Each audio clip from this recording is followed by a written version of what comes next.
My name is Amelia O'Hare. I am in a powered wheelchair and I am sitting with my service dog, Maisie.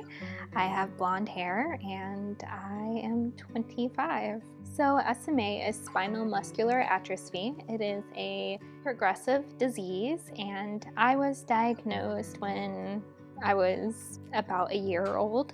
I got my first powered chair when I was 5. But up until then, I could walk. I was raised to just be treated very normally. Went to school every day. I had friends. I went to the movies. I was on the swim team most of my life. So it didn't seem very different to me. My passions are traveling. My first trip out of the country was to France and England and Spain. When I went to college, I studied abroad in Hong Kong and Taiwan. It was quite the experience. I got my service dog, Maisie, about a year ago from the University of Illinois, where I went to college. She was trained to take my jacket on and off. She can pick up things like a pen or a pencil or a phone.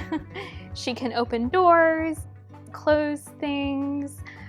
But I really think that the biggest thing my service dog does for me is she breaks down a social barrier that a lot of people with disabilities face.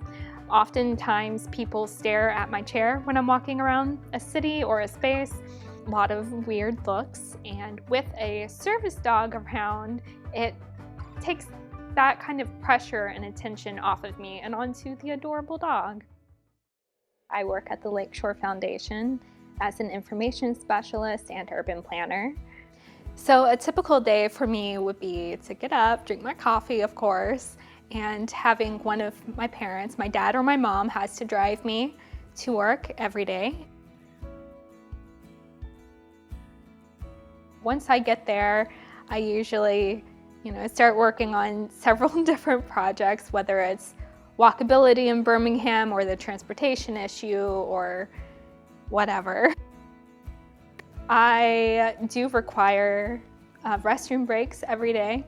So that also means I need a personal assistant or a parent to come down to help me give those breaks. And at the end of my day, a parent or personal assistant also has to come out to pick me up and bring me back home. Mobility and independence really is something no one should have to think too much about.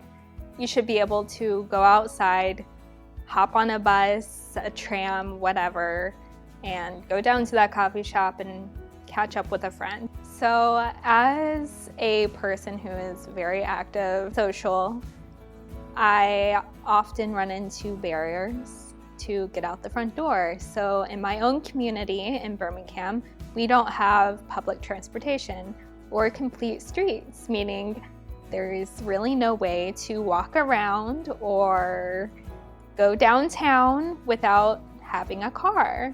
And I personally don't drive, so that makes me completely dependent on a friend who helped me move about my city.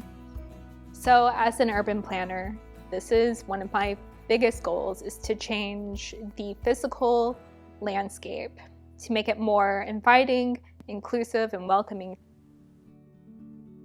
I would say to other people with disabilities that there really isn't anything limiting you except your own imagination, which I know sounds kind of cheesy, but is true, honestly. If there is something you want to do, there is a way to make it happen. I've flown all over the world. I've gone to college independently. I have a great job. I have great friends. There is no reason that you should be treated differently.